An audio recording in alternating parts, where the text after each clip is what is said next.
Encendemos el radar con un tema de salud pública que prende las alarmas, y especialmente en lo que a derechos humanos se refiere.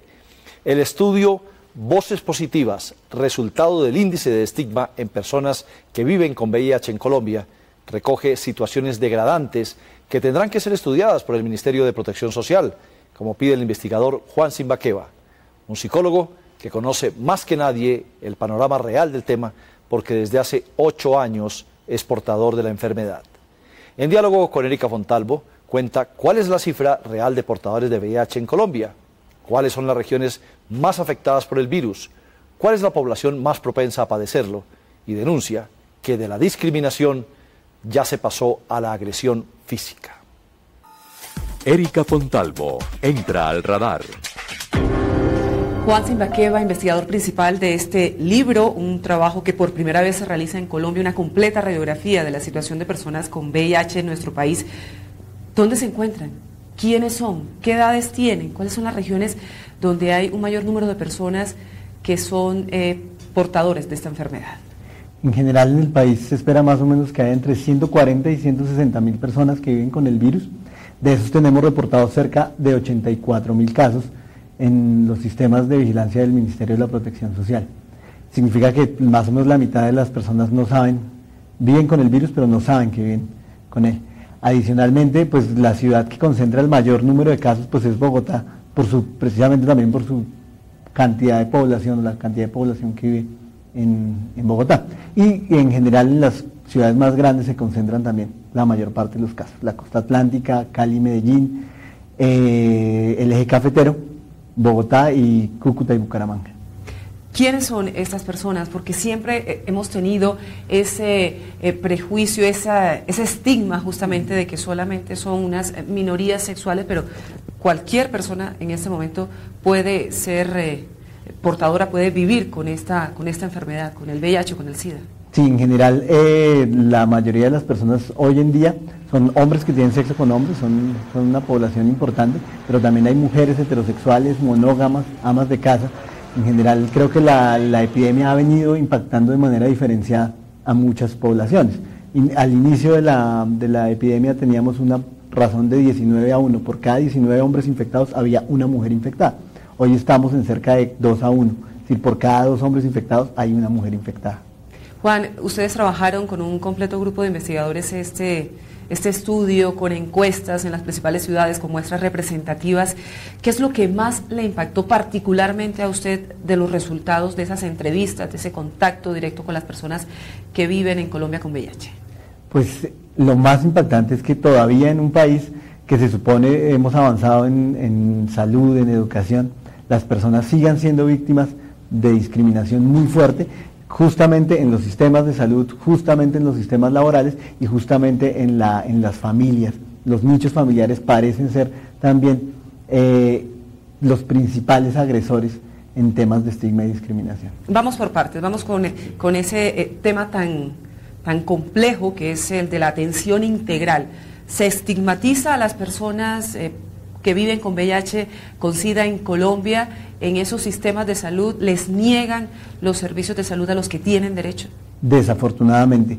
Hoy, según el estudio, casi la mitad de las personas dicen que en el último año, al menos una vez les fue negado un servicio de salud por el hecho de vivir con VIH, es decir, les negaron una consulta odontológica o les negaron una consulta prioritaria o les negaron una atención de urgencias por el solo hecho de vivir con VIH. Eso en un país como el nuestro es una cifra alarmante. La mitad de las personas se les negó una atención cuando se supone que aquí la salud es universal. Se supone que en esa relación con el profesional de salud, él sabe que la persona vive con VIH. Se supone, digamos, si es el médico tratante o el equipo tratante, ellos deberían estar informados. Y le niega la atención. Y aún así le pueden negar la atención, es lo que está sucediendo. Y cosas más alarmantes y que también es un impacto diferenciado en las mujeres, el tema de, hay mujeres a las que se les condiciona recibir sus medicamentos para el VIH frente al hecho de recibir planificación familiar. Es decir, si no están planificando, no se les entrega medicamentos antirretrovirales. Es decir, eso es una clara violación a los derechos humanos en este país. Adicionalmente, cerca del 8% también reporta que algún profesional de la salud le ha coaccionado para esterilizarse y no volver a tener hijos por el hecho de vivir con VIH. En el tema laboral también la situación entendemos que es dramática. Muchas de esas personas están desempleadas y no se les da una oportunidad laboral porque ese empleador conoce que es una persona que vive con VIH y con SIDA. Sí, el 34% de los encuestados reportan estar desempleados y un 40% más dicen que están en una situación de fragilidad laboral, es decir, son empleados informales como vendedores ambulantes o trabajadores de fines de semana. Este tipo de situaciones que agudizan más la infección por VIH en el sentido que socialmente no tienen cómo responder a la infección. Adicionalmente, de los que están desempleados, cerca de la mitad dice que perdió su trabajo durante el último año por el hecho de vivir con VIH. Eso ya también nuevamente es un llamado de atención muy fuerte sobre qué está pasando. Cuando se supone que hay una ley que nos protege y ampara, ¿por qué las personas siguen saliendo de sus trabajos? Juan, ¿es legal, ilegal, es una irregularidad que cuando usted va a trabajar en una empresa le hagan o le exijan la prueba del VIH-Sida? Es absolutamente ilegal. En este país las pruebas son voluntarias y solo se pueden hacer bajo tu consentimiento. En el tema de la familia muchas veces se convierte en un infierno esa relación con los padres, con los hermanos, primero por la condición sexual y posteriormente cuando esa persona les comenta que vive con VIH, con SIDA. Son muchas veces los principales maltratadores que han podido identificar de esas relaciones tan difíciles. Cerca del 26% de las personas dicen que fueron maltratadas de alguna manera durante el último año. ¿Maltrato físico incluso? Maltrato físico incluso. Las cifras son alarmantes. Mira, en Antioquia cerca del 19% reporta agresiones físicas, en Bogotá el 30% reporta agresiones físicas por el hecho de vivir con VIH y más o menos similar en la región Caribe y en las ciudades del eje cafetero. Entonces, que un 30% de las personas digan que sufren violencia física por el hecho de vivir con VIH está muy mal. Y que adicionalmente el grueso de esta población diga que lo hace una persona conocida, un familiar o su pareja, nos pone también en una situación bien compleja frente a la situación.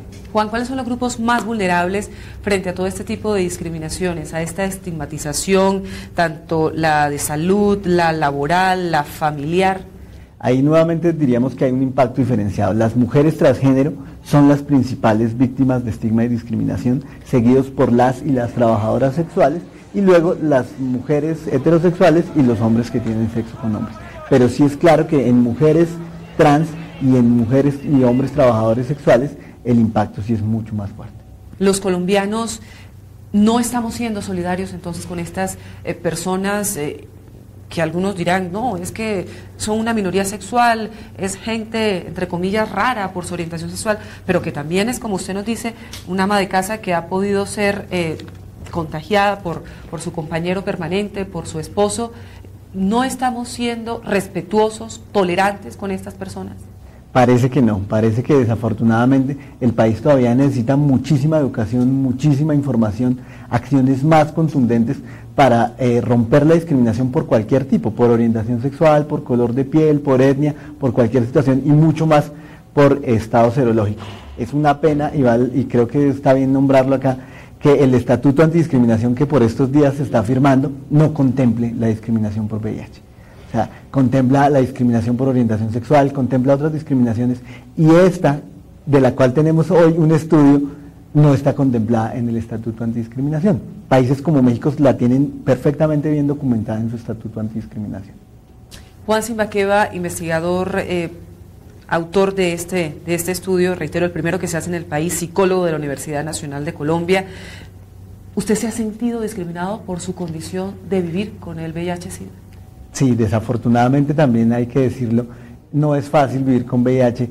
Yo lo decía hoy con un poco de dolor, está muy mal que el investigador principal tenga que decir que en su casa no lo reciben por el hecho de vivir con VIH y que eso haya generado una serie de situaciones bien complejas frente a estigma y discriminación, o que en los trabajos la gente como que tenga una cierta sospecha frente al trabajo que haces, frente a la investigación que haces, por el hecho de vivir con el virus. Usted es un hombre preparado, usted es un hombre que ha pasado por una universidad, que tiene estudios superiores, pero muchas de las personas que viven con VIH en Colombia son de muy escasos recursos, trabajadores, trabajadoras sexuales, evidentemente que están en un estado de marginalidad enorme. Suponemos que para ellos la situación es mucho más dramática, mucho más estigmatizante si cabe. Incluso algunos de ellos les han hablado de acercarse a una situación extrema como por ejemplo puede ser el suicidio.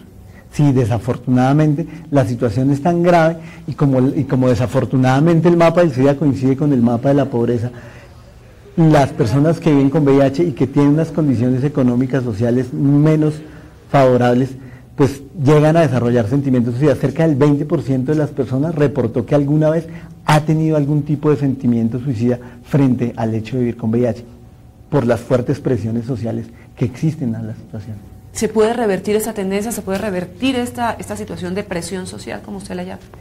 Necesitamos educación muy fuerte, necesitamos que el Ministerio de Educación se ponga las pilas en una educación para la sexualidad, donde se aborden claramente temas de diversidad sexual, temas del trabajo sexual o del ejercicio del trabajo sexual, donde entendamos que la diversidad es para gozarla y para disfrutarla y no para señalarla y discriminarla. Adicionalmente, un fuerte trabajo de parte del Ministerio de la Protección Social para cualificar al personal de salud que aún hoy en día sigue discriminando. Y responsabilidad también para hombres y mujeres de distinta orientación sexual que todavía tienen sexo sin protección. Claro, es ahí está el principal foco de infecciones en este país, es allí donde se dan la mayor cantidad de transmisiones en este país y es ahí donde la gente menos se cuida más de ir al odontólogo, de hacerse el manicure, de ir a la peluquería, que cuidarse en su cama, en sus relaciones sexuales. Política de Estado que no existe en Colombia frente a este tema,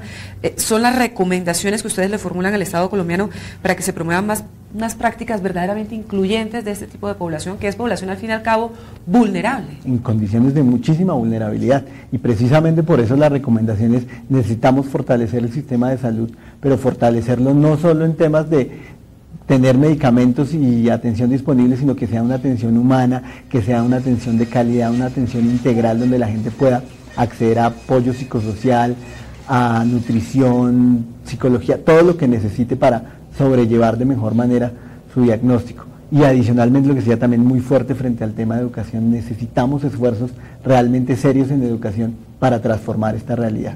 En el tema de los niños, ¿lograron ustedes conocer alguna situación en particular frente a los menores? Digamos que el estudio no contemplaba entrevistar a menores de edad por el protocolo de investigación, pero sí le preguntamos a los que tenían hijos que vivían con VIH y la situación es bien compleja. Nos reportaron casos de aislamiento escolar, que no les permitían entrar a jardines de bienestar familiar por el hecho de vivir con VIH.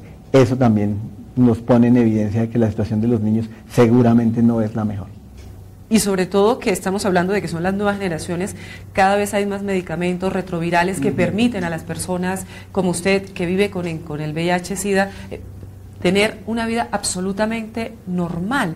En ese sentido es urgente que el Estado mire, por tanto, sobre todo a esas nuevas generaciones para evitar que se repitan esos esquemas de absoluta vulnerabilidad que están viviendo sus padres. Sí, necesitamos que adicional a que se fortalezca el sistema médico, cambiemos las dinámicas sociales, que pongamos el tema en la agenda pública, que la gente hable abiertamente del VIH. De lo que no hablamos es lo que permitimos que pase. No hablamos de discriminación, permitimos que pase.